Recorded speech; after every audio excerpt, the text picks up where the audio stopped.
Hello, and welcome to the 91st episode of Recluse Horror.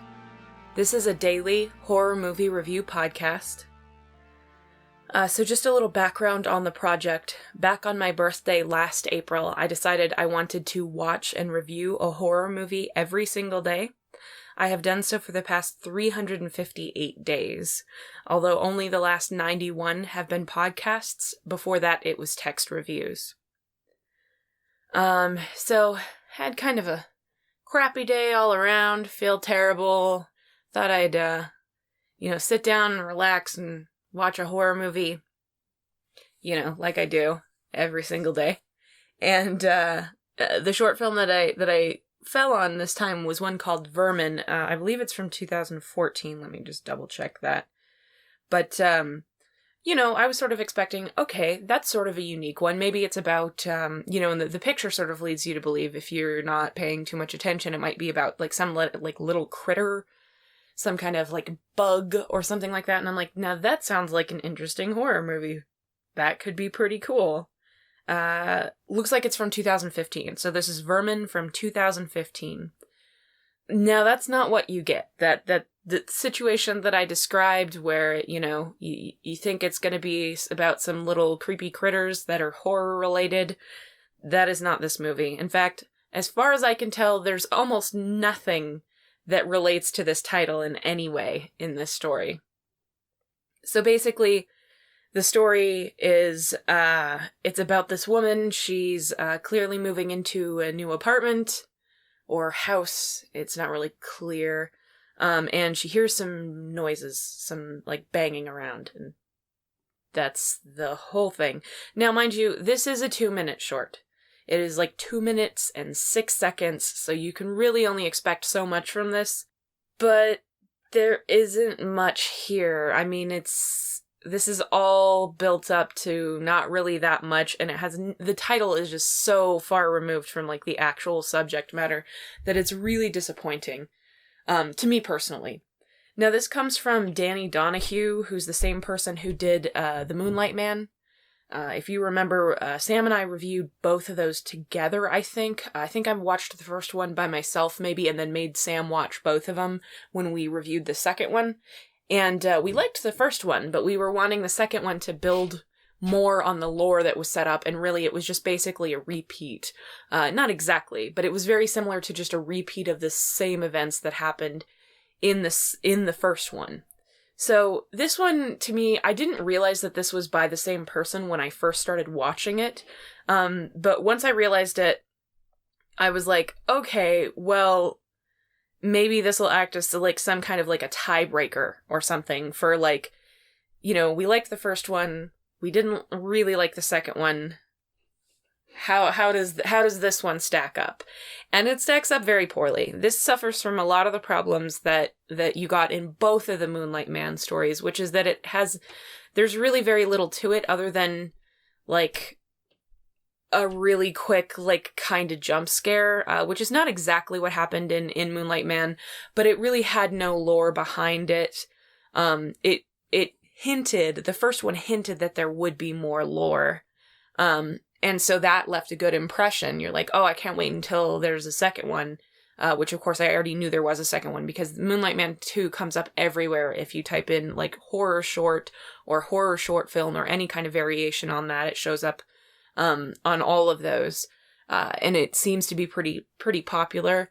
The second one, or at least has been viewed a lot of times. The second one does not build upon that, which is really disappointing because the character was pretty interesting and the things that it seemed to be capable of or its possible capabilities, were really interesting. This is even less. This is just the same standard, horror short stuff, basically, that you get with everything. Lady investigates noises, finds horror movie. And that's probably two-thirds, maybe 3/4 of every horror short film that you'll find out here. Now, this one does play out faster. As I said, it's only 2 minutes and 6 seconds, so you can only expect so much from something that's really that short. But I still felt myself pretty disappointed with it, considering that Like, nothing that I've watched from this person has quite reached the level that I feel like it should. Now, this, as I said, was made in 2015, which was before both of the Moonlight Man movies. So, I mean, there is some improvement there. There is more lore. There is a more interesting, sort of character there than there is in this one. So on that level, that's sort of a positive thing. There's clearly been some work done. And those look better too. Parts of them look better than this one. This one, it's a very empty space. It's kind of drab. There's not a whole lot of color or character to anything.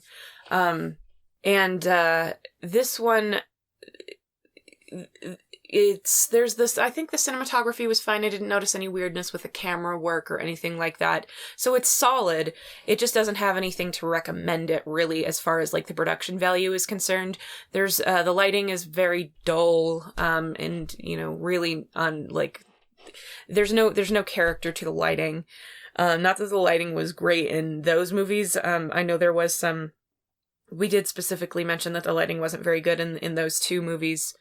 The Moonlight Man movies. But those are still probably better lighting than in this one, so that's a level of improvement. I feel like there were much more interesting shots in the Moonlight Man as well, so the cinematography has been stepped up. But really, there's just no story here. There's nothing. This script would have been, half a page, maybe, which is what, it's 2 minutes. You can't really expect a really long, elaborate script on that. But the thing that really just irked me is that title, Vermin. It's totally misleading. The picture is somewhat misleading as well. At least to what that implied to me personally, that it would be some kind of creepy crawly, whether it's something like a bug thing or a rat thing or whatever it was. I wanted something really gross, creepy crawly, make your skin crawl sort of thing. And this was just, like I said, the same thing that you get for 2/3 to 3/4 of horror short films. There's no real production fails or anything like that to speak of. The effects aren't great, but they're fine. They're definitely, well within average parameters. The acting is fine. For the most part. There's one thing that like felt a little funny, one action that the character performs, the woman performs, that feels a little bit forced, or doesn't quite look so natural, but it's fine. It's just such a small portion of it. But really, from like a technical standpoint, from an acting standpoint, from all of that, it's fine. It doesn't do anything to stand out, but it's fine. Like, that's an acceptable level. The thing that is just unacceptable to me that falls below that line of like averageness is that the title makes it seem interesting, and then what you get is not interesting. You can assign a meaning and say, okay, well, the title probably implies this, but they definitely don't portray anything in the short film that specifically points to, okay, this is what this title means in this circumstance. And again, me looking for a specific thing, my expectations were that it was going to be a different sort of movie. Maybe if you came in without those expectations, you'd think, okay, this is fine for a 2-minute short film. And again, it's probably fine for a 2-minute short film if you're not going to be disappointed that it's not something creepy and gross. But that's kind of what I was looking for. That is going to color my opinion today. Usually I try to be, somewhat objective. And as I said, like, it's probably fine.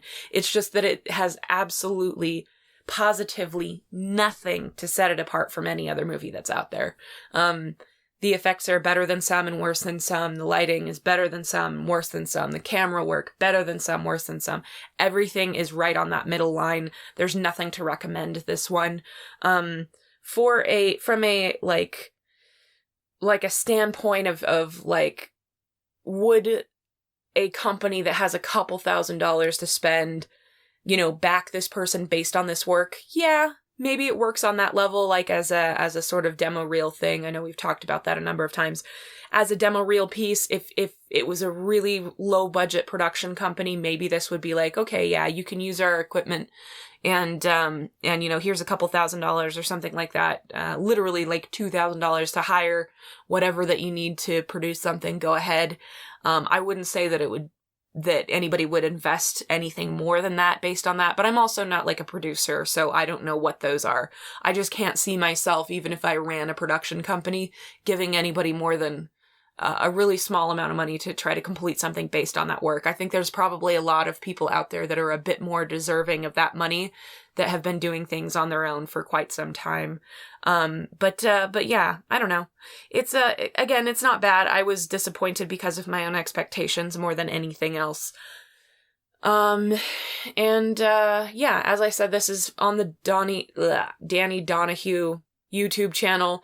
There's plenty of horror stuff on there if you're looking for it. The Moonlight Man 1, like I said, is pretty interesting, but the 2 just doesn't build off of it in a satisfactory way. And this one is definitely worse than either of those two. I would probably say those both have slightly higher production value and they're more interesting, but I wouldn't suggest Vermin to really anybody unless you really like Danny Donahue stuff, in which case, yeah, by all means, go ahead. It's worth the 2 minutes. But yeah, other than that, I'd say, probably try something else. I bet there's something on his page that's more interesting than Vermin, if you've already seen both of the Moonlight Man ones. So I know that's a really short review, but it was a really short movie, and I'm real tired, and I feel like I haven't really gotten my horror fix, so I'm probably gonna sign out here, upload this podcast, and read me some SCP stories or something like that. If you're not familiar with SCP, it's a site of sort of, it's something that started off of 4chan, which is something I just learned today, actually.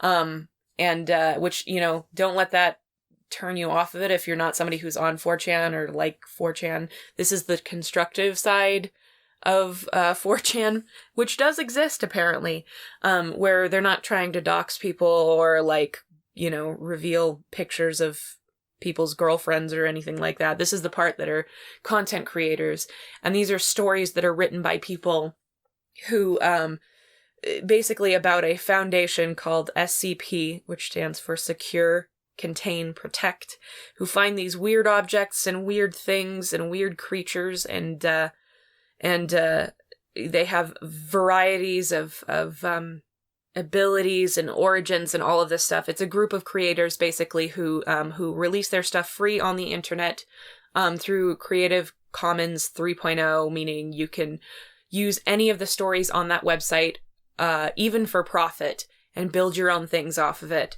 But it's a very neat community, sort of like the creepypasta one, I imagine. I think they're sort of similar, but this has a very specific feel to it, that, like I said, is sort of creepy and shadow government and look over your shoulder sort of feel to it, very paranoia based, that can be really interesting to read. So yeah, if you're somebody who likes horror and you've never stumbled across those, if you like creepypasta, or if you like just weird internet stories that go around, or if you like, Lovecraft or something like that. Now, mind you, these are much more procedural. They take the form of sort of documents held by this group who, basically is trying to contain these things and classify them and document them. So they read more like a report than anything else. But there's some really interesting stories in there and some really disturbing, neat, cool things there if you're a horror fan. So yeah, I guess that is my review of SCP. Which is pretty cool. But yeah, go ahead and check it out if you're interested in that stuff. If you've never heard about it, you might like it. There's no real particular order to read anything in. Going from one, SCP-001 or whatever, all the way up doesn't really get you any more information about anything particularly. They do have like a recommended reading list of stuff if you're just getting into the site, that'll give you some pretty interesting stuff. and sort of give you a sense of the world that they're trying to build with this site. But yeah, I don't know, it's actually really neat. And that has absolutely nothing to do with my review of Vermin from 2015. But I don't know. I guess I wanted to review something positively, and I like the SCP stuff. I haven't read as much of it as I would like. I have spent hours reading it, but that's usually like in one big block. And I haven't really gotten back to it in a long time. But if I have some time after this, if I'll shut up at any point, then I'll probably go back and try to read some of those tonight to give myself an actual horror fix, since I didn't really get one with this story. So anyway, that's my episode today. Thank you so much for listening. If you enjoyed this podcast, please rate, review, subscribe, whatever it is on whatever site that you found us. If you would like to help out the show, the best way that you can do that is to share it, either with someone that you love or someone that you think would be interested in the show. If you would like to share it and the person that you're sharing it with doesn't have the same platform as you, or if you don't like the platform on which you found us, we are available on YouTube, Player FM, Apple Podcasts, Stitcher, Podcast Addict, and pretty much any podcatcher out there. You can also reach out to us on social media on Facebook, Instagram, and Twitter, or you can email me at reclusehorror@gmail.com. So yeah, thank you, and have a good night.